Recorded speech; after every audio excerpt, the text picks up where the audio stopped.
교사가 학생과 부적절한 관계를 맺은 것을 두고 성적 학대로 판단했던 1, 2심 판결에 대해서요. 대법원에서 유죄가 확정됐다라는 소식입니다.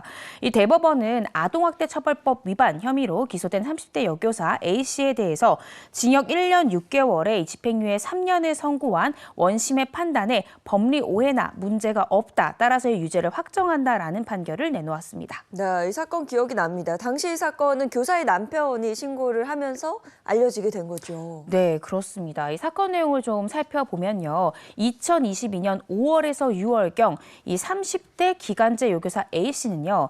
자신이 근무하는 고등학교에 재학 중인 학생 B군에게 11차례나 이 부적절한 관계를 맺은 것이 문제가 돼서 기소가 됐습니다. 네, 말씀 주신 대로 이 사건의 전말은 그 남편이 적극적으로 신고하면서 드러났는데 남편이 신고한 내용이 내 아내, 교사인 내 아내가 이 학생과 부적절한 관계를 맺었고 뿐만 아니라 성적 조작에도 관여를 했다라고 적극적으로 신고를 했습니다. 근데 조사를 해보니까 이 교사 A씨가 수업 중에 이 학생 B군을 알게 됐고요. 이 교사가 먼저 적극적으로 연락을 해서 둘 간의 만남이 시작됐다고 합니다. 근데 조사해보니까 성적 조작에 대한 혐의는 남편 신고 내용과 달리 증거는 없는 것으로 밝혀졌는데요. 검찰은 사건 당시에 B군이 만 18세 미만이었기 때문에 아동복지법에서 얘기하는 아동에 해당한다. 따라서 이러한 부적절한 관계, 성적 학대에 해당한다라고 보고 기소를 했습니다. 1, 2심에 이어서 대법원도 검찰의 손을 들어준 건데 이 재판 과정에서 재판의 쟁점이 두 사람의 관계가 애정 관계냐 이게 쟁점이었다고 들었어요. 네, 이게 쟁점이 된 게요. 교사 A씨의 주장 내용이 이거였습니다.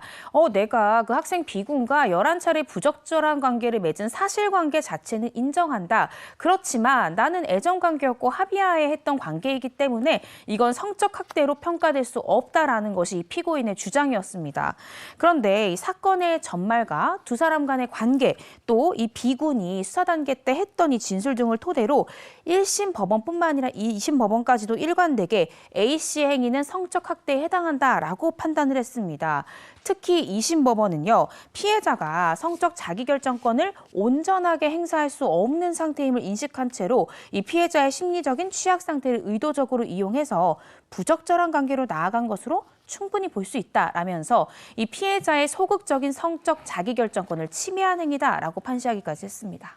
애정관계다 이렇게 주장을 했으나 애정관계로 보지 않았던 거예요. 네. 그래서 이렇게 판결이 나왔던 거고